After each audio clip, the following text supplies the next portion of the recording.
Ano to? Checkpoint? Or LTO? Nako, LTO nga. Patay kang bata ka. Ayan oh. Not shield. Yari. Oh, lika tatay. Dito ka, tabi ka. Tumabi ka tatay. Nakachinelas ka, not shield yung iyong helmet. Baka wala ka pang lisensya.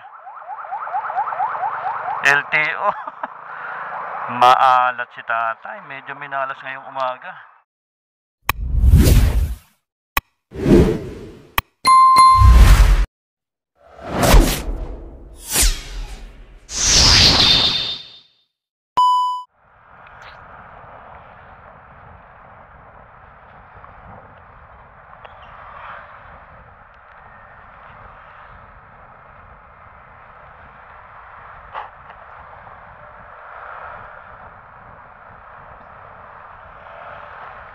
Uulan pa yata.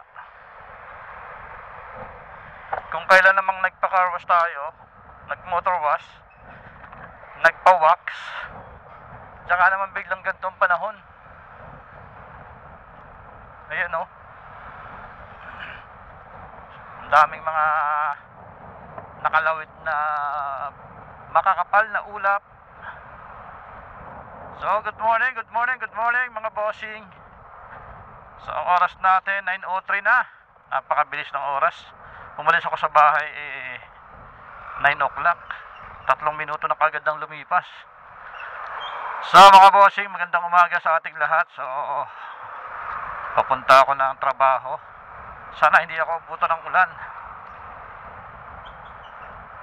Makulimlim. So, kumusta ang panahon sa inyong mga lugar, mga bossing? Dito sa kinaroroonan ko ngayon, which is kahabaan ng Barangay Tunasan dito sa Muntinlupa, makulimlim at saka medyo mabigat na rin ang traffic northbound. Ayan, so ngayon ay pupunta tayo ng South Tagaytay. Kalain mo yun, sa tinagal-tagal ng tag-init, sa tinagal-tagal na walang ulan, marumi ang motor natin. Hindi ko nililinisan. Pero sa tuwing maglilinis ako, laging ganitong panahon. Kagabi umulan na, umabot na ng halos 1 oras din yata yun. So anyway, that's life. Oh, muntik na si kuya. Muntik na sumalpok sa jeep.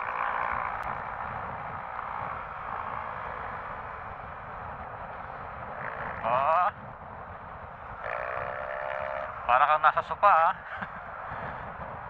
Ginagawa mo talagang sopa yung NMAX Saan ako ngayon? Sumuntik na sumabit ang paa mo. Hindi mo maibaba. Hindi porket malapad ang upuan mo gagawin mo ng sopa yan.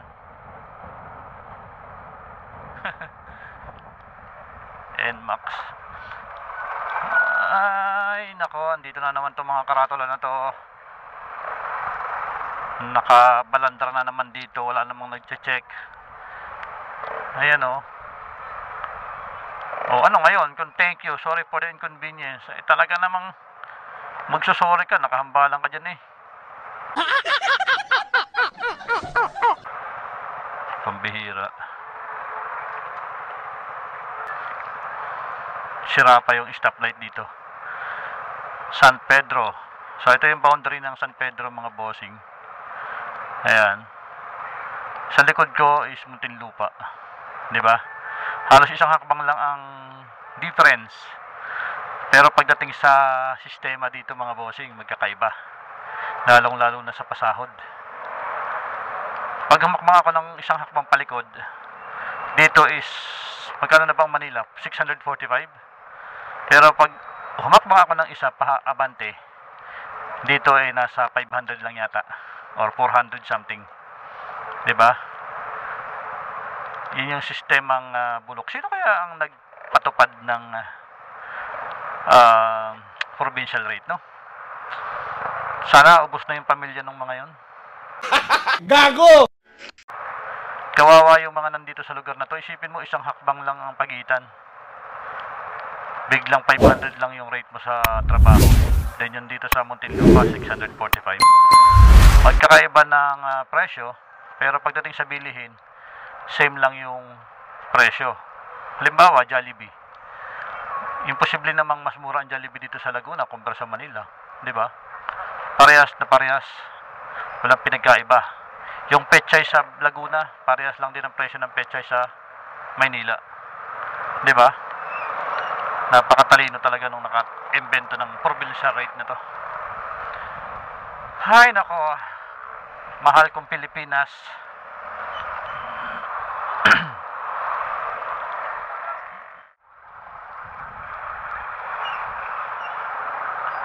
Ayan. Kaya naman pala traffic.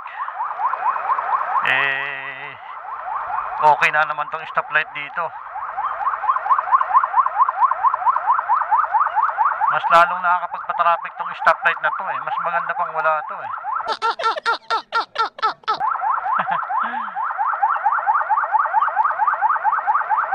Oh. Nahuli sila dun. Diyan to, checkpoint? Or LTO? Nako, LTO nga.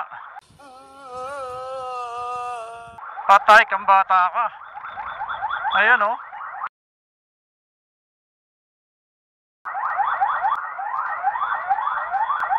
Not shield. Yari. Oli ka, tatay. Oli ka, tatay. Dito nga, tabi ka. Tumabi ka, tatay.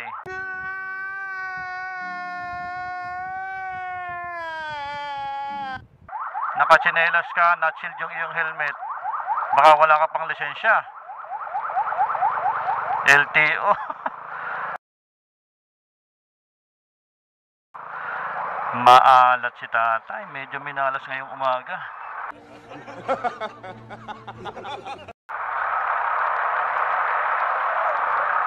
Bawal not shield. Kalat-kalat naman to eh.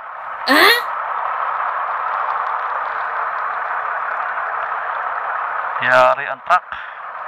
Ay, truck tuloy. Ang bus. Ano? Magkano ang bigayan dyan mga boss? Tarihan nyo! Kunwari ka pa maninikit. Ugok. Iba na lang. Kung titikitan mo yan, dapat wala nang usap-usap pag may violation. Diretso ticket. At kailangan mo pang makipag-usap. Iba na lang, oy.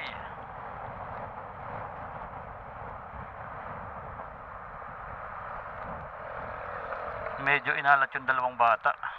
Yan ang sinasabi ko kapag magmumotor kayo, make sure na tama lahat ng inyong mga ginagamit na accessories. Like helmet. Kailangan nakachinelas, nakasapatos or nakapantalon.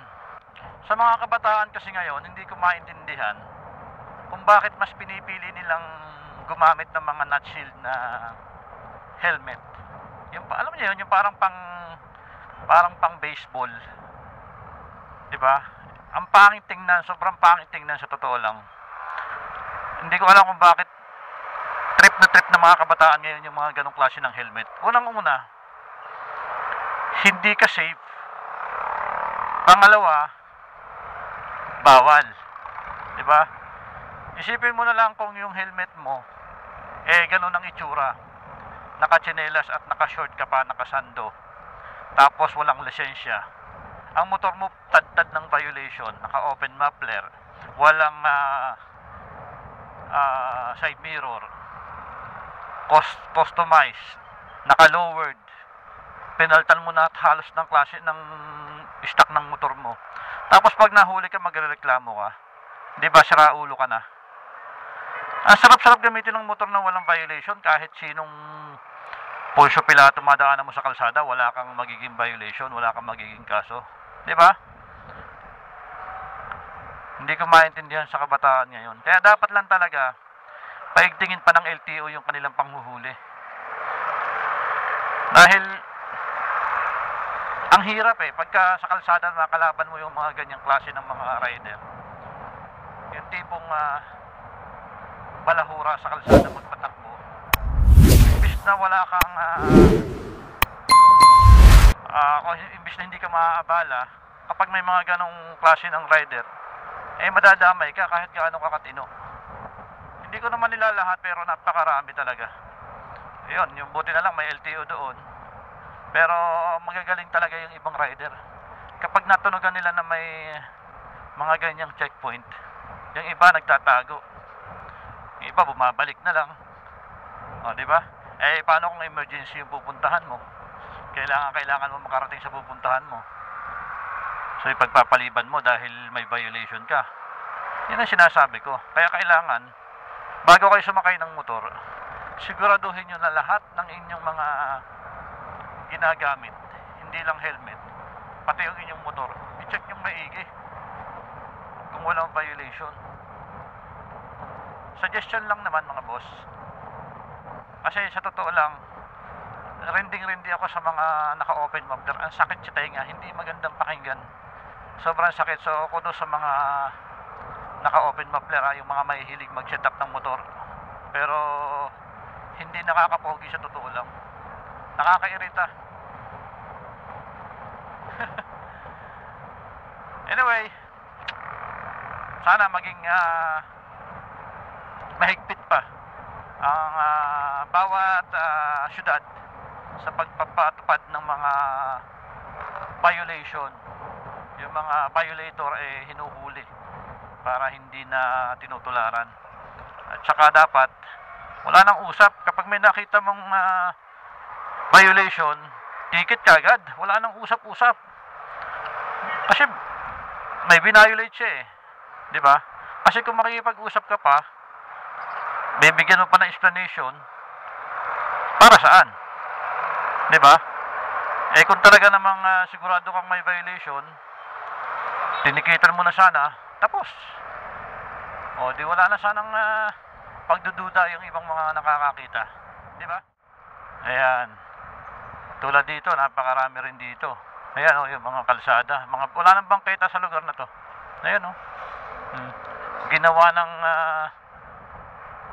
sinakop na yung espasyo, extension ng kanilang negosyo. Ayan parking.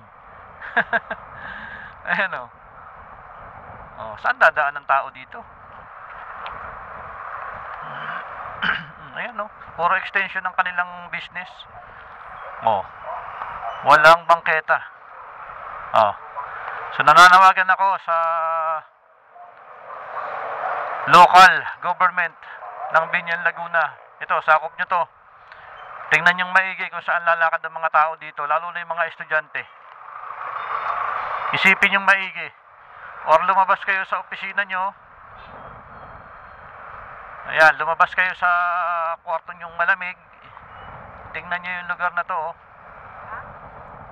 Kapag may mga dadaan dito, maglalakad sa kalsada dadaan. Tapos masasagasaan, makaka-aksidente yung mga motor o yung mga ibang sakyan, hindi nadamay pa. Magkabila po yan, mga boss. Kung hindi parking, extension ng negosyo. Only in Binyan, Laguna. Ayan. Dito, maagang-maaga yung mga nag-aano dito.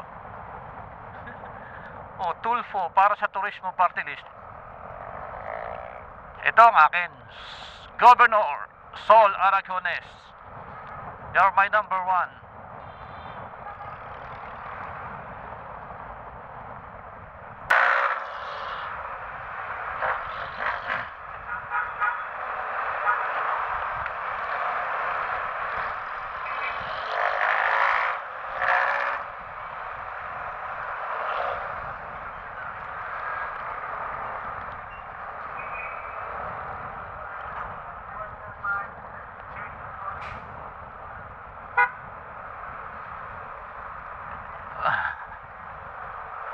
Kahit dito pala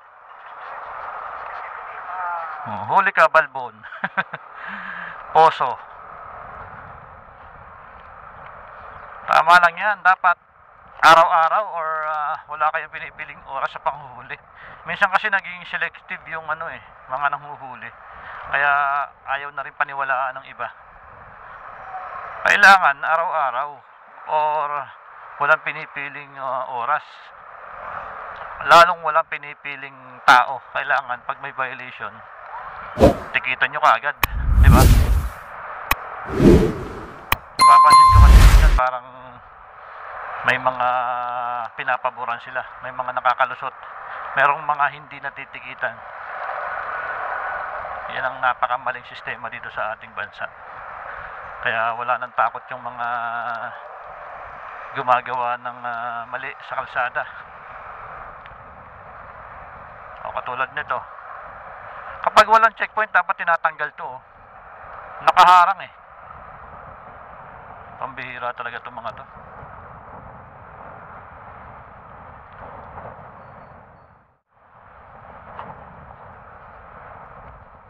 Oras natin 9:22, 9:14 dito sa ating panel. At sobrang advance ng aking oras sa motor. 9:22, 9:14. 8 minutes na yung advance natin. Pero okay lang para hindi tayo nalilate. So pumasok na tayo ng Carmona, Cavite. Grabe no? Ang dinadaanan ko na probinsya mula sa bahay hanggang makarating ng trabaho is 3 yata, 3 or 4. Una, San Pedro, Binyan, tapos Carmona. So 3 probinsya mga bossing ang ating lalampasan bago makarating ng trabaho. Araw-araw yan, gabi-gabi. Araw-gabi nasa isip ka. Hoy! Bunga-bunga nyo! Tahiin nyo! Buti na lang, 14 seconds na lang ang stoplight dito.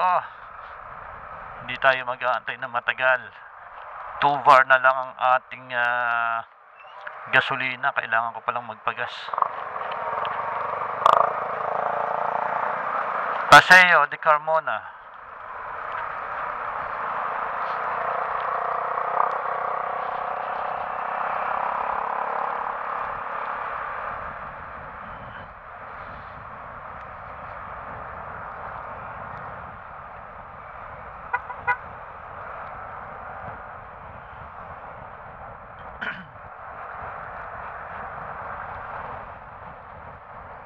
So ito yung tulay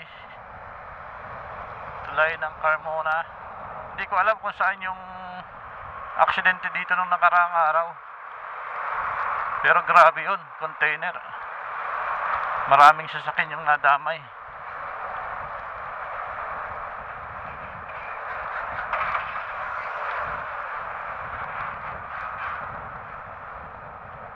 Carmona, Cavite daw yun.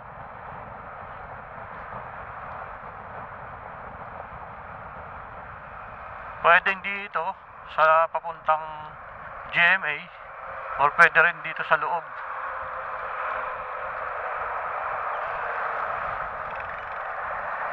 Ito yung papunta ng plaza ng Carmona. Ayan, bayan ng Carmona. Hindi pa ako nakakapasok sa lugar na yan. Hindi, nakadaan na pala ako one time.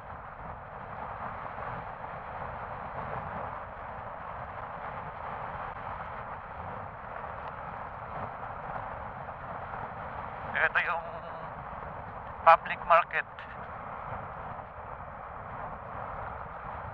Ayan, public market nila. Ito, lagi rin basa yung kalsada dito. Laging mayroong fish pond na maliit. Excuse me po.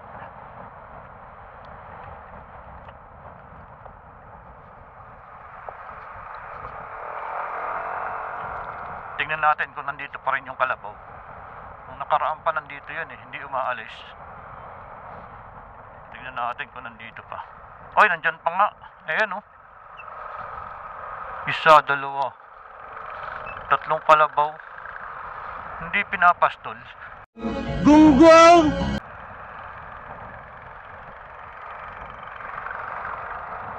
stayin sila dun. Dito na ako sa Langkiwa, Barangay Langkiwa, Binyan, Laguna. At dito tayo madalas natutusukan ng kung mga ano-ano sa kalsada na to. Ayan, ang dami. Siguro sinasadya to. Ayan, ito yung pangatlong humps. Minsan marami rin dito. Mga pako, ayan, ang daming pako. Oh. Yan yung mga nakukuha ko sa gulong ko eh. Tapos dito sa another dalawang humps na madadaanan natin. Marami din dito sa dalawang humps na madadaanan natin. Try natin dito sa bandang gitna. Alam ko dito sa bandang, ayan oh, pako, ayan oh, ayan oh. Yung mga makikintab na yan. Ayan. Hindi ko alam kung sinasadyang itapon dito yan. Yan yung mga nakukuha ko sa gulong ko eh. Dito medyo wala na. Hindi na masyado. Tapos, kung mapapansin nyo guys, dito mayroong vulcanizing. Ayan o. Ano sa palagay nyo mga boss? Tama kaya yung hinala ko?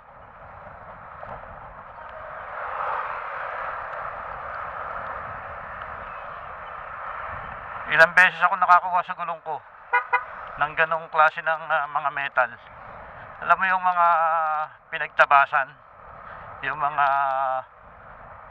dulo ng welding rod, yung mga putol-putol na alambre, yan yung madalas ko nakukuha na kamukhang-kamukha nun. Kamukhang-kamukha nung mga nandun. Kaya duda ko talaga, sinadya man o hindi, kasi may malapit na vulcanizing shop eh. Hindi ko naman sinasabi na sila yung gumagawa nun, pero yung hinala ko ay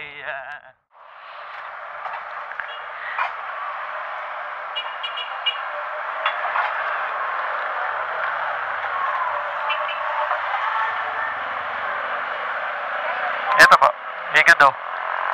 Wala pa kayo munggo? Wala. Hindi nakaluto?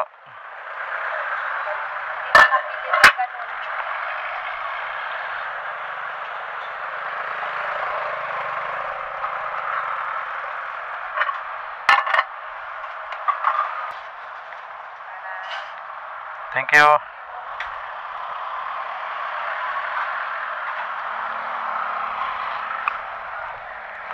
So, igado ang ulam natin ngayon for today's video. Yan. Pero may bawon kasi ako na laing.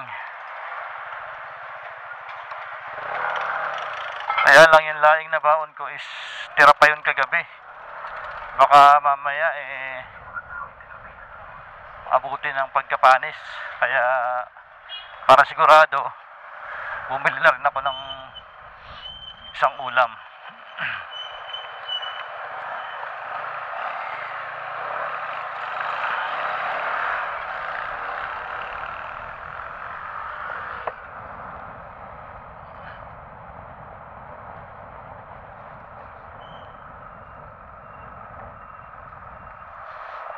Tapos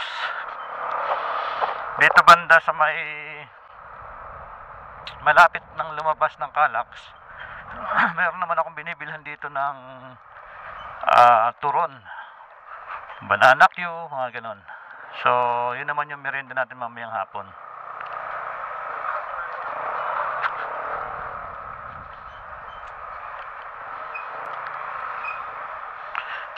Dahil sa aking trabaho, wala pong naglalako or walang nagtitinda ng mga, alam niyo, mga merienda na Pinoy. Tapos walang naglalako din ng merienda na mura. Puro restaurant. Medyo mataas ang presyo. Kaya dito na ako bumibili. Ayan, so araw-araw ganito ang ating sitwasyon. Bibili ng ulam, bibili ng merienda. Ayan. So ngayon, ang gastos ko ay Gasolina natin 200 pesos. Tapos ulam 55. Tapos yung turon, alam ko 20 ang isa. So dalawa ang bibili natin. Kasi nabibitin ako sa isang piraso. Pero malalaki na yun ha. Yung turon na binibili ko dito. Yun nga lang sa gabi. Sa tanghali kapag nag break time ako, minsan nakakain ko yung isa. Kaya bil tayo ng dalawa. Dalawang turon. Dalawang turon po. Dalawa? Po, dalawa. Kasama? Samahin nyo na po.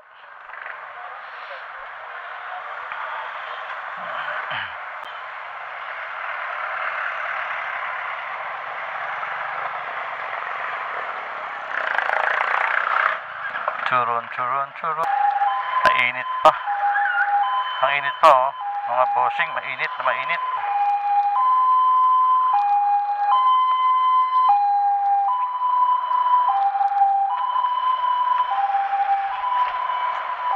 Okay. So, diretso na tayo sa trabaho. Oras natin, 9:41. Pero ang haba pa ng itatambay natin sa labas ng trabaho kasi 11 pa yung aking start ng work. So dito na tayo palabas ng Calax. Ayan, ang ganda ng mga ano dito, ano, buhay na buhay din yung negosyo dito.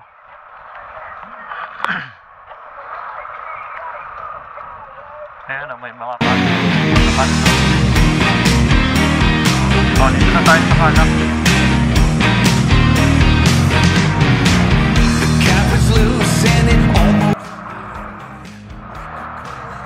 Calax Service Road, going to Tagaytay Road.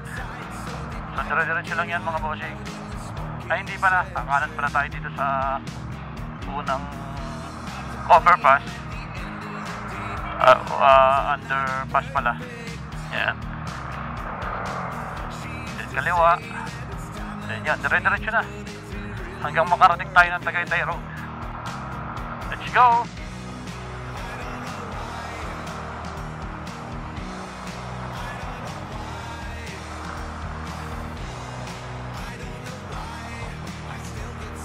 Kaliwa tayo dito sa pang-apat na underpass. Ayan. Dapat diretso tayo dito kasi kaya lang hindi pa siya open. Medyo may stop yung construction dito. Dapat diretso tayo dyan. Kaya lang kung sino yun, 2025 na, hindi pa rin natatapos. Kaya kailangan natin kumaliwa yung samahan tayo dito. Ayun. Diretso na guys, palabas ng tatapos na tayo.